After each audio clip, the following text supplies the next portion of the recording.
Hey guys, it's Tangled Tuesday. I'm Naja with Tangled Roots Research, back with another installment of our genealogy tips. This week, I want to talk to you guys briefly about the differences between free persons of color and freedmen. It's a topic that will come up if you have any African American heritage and start to do some genealogy work. You'll start to see this differentiation. And I want to help people who are new to this understand a few basics. Now, there are people who have done much deeper research than I have and have written much longer articles and everything than our blog that's up on our website right now. But this is a brief overview to kind of help get you started. So, the basic difference comes down to the year that we're talking about. So, any person that is Black or mulatto prior to the Emancipation Proclamation in 1865 is going to be considered a free person of color. They may not be noted as such in documents, but if their race is listed and it's before this time, their classification would be a free person of color. Once the Emancipation Proclamation, comes down and slavery is officially ended, anyone freed by that document after that time is going to be considered a freedman. So that distinction is there.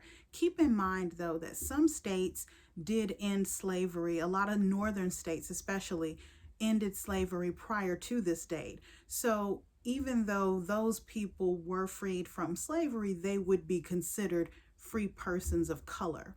So what exactly does that mean? What is that designation? Well, remember that mulattoes would be a classification given to anyone who is of mixed race, whether that be white and native, white and black, or black and native.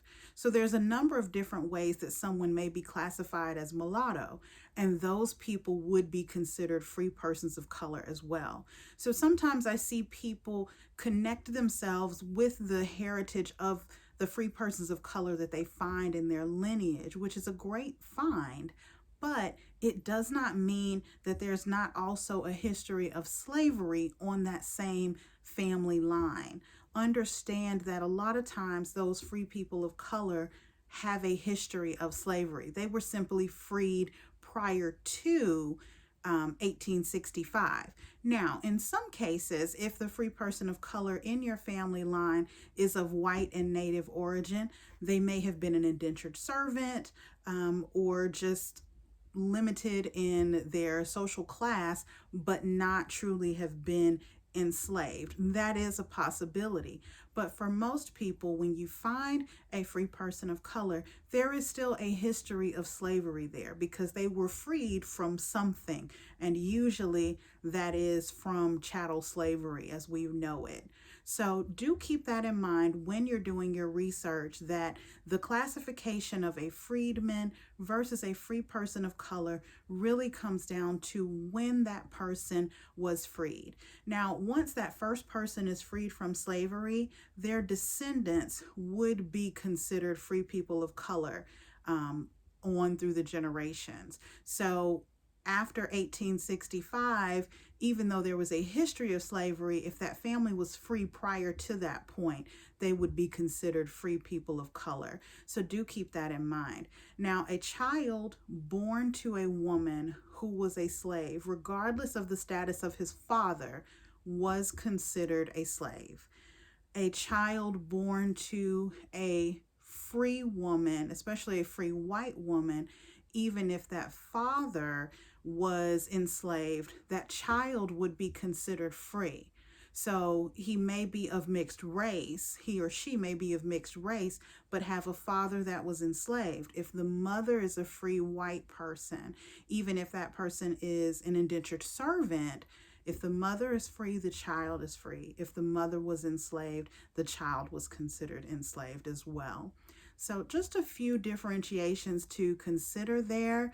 And just on a personal note, I have free people of color, I have enslaved people, I have European ancestry, all of these, and no one ancestor is more important or more significant to me. So I feel like oftentimes there's a pride about finding these free people of color to further distance from the stain of slavery.